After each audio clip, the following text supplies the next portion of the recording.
اللہ رب العزت کی طرف سے یہ خاص دن اور خاص راتیں عطا ہوئی ہیں، لیکن کچھ لوگ ایسے بھی ہیں کہ ان خاص دنوں میں بھی وہ محروم رہ جاتے ہیں۔ کچھ خاص بندے ایسے بھی ہیں جو ان خاص دنوں میں محروم رہ جاتے ہیں اپنے گناہوں کی وجہ سے۔ اس لیے حدیث پاک میں آتا ہے کہ شعبان کی 15ویں رات، شب برات کی رات، بے شمار لوگوں کی بخشش کا اعلان ہوتا ہے، لیکن کچھ لوگ ایسے ہیں جو اس رات بھی محروم رہتے ہیں۔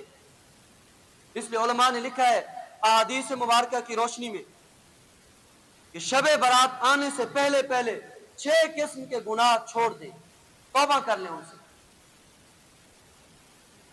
سب سے پہلا گناہ جو سب سے بڑا گناہ ہے وہ ہے شرک کا گناہ۔ فرمایا شب برات سے پہلے پہلے اگر کوئی بندہ شرک میں مبتلا ہے تو توبہ کر لے۔ شرک کس کو کہتے ہیں؟ اللہ کی ذات و صفات میں کسی کو حصے دار سمجھنا، کسی کو شریک سمجھنا۔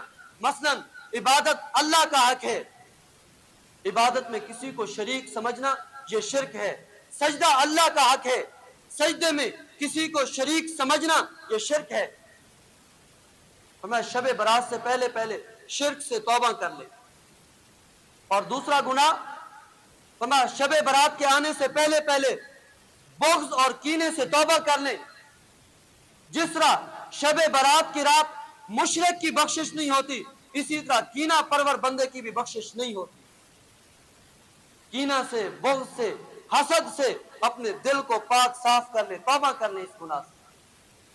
اور تیسرا قطع تعلقی سے بھی توبہ کر لے۔ اپنے کسی مسلمان بھائی سے قطع تعلقی کی ہوئی ہے، اپنے کسی قریبی سے قطع تعلقی کی ہوئی ہے، اس سے توبہ کر لے۔ اگر توبہ نہ کی تو شب برات کی رات بھی اللہ کی رحمت سے محروم کر دیے جاؤ گے۔ اور چوتھا گناہ فرمایا کہ والدین کی نافرمانی اگر کسی بندے میں ہے تو بندہ اس سے توبہ کر لے۔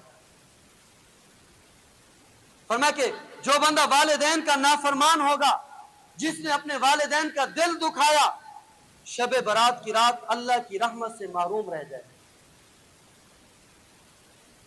اور پانچواں گناہ تکبر کا گناہ ہے۔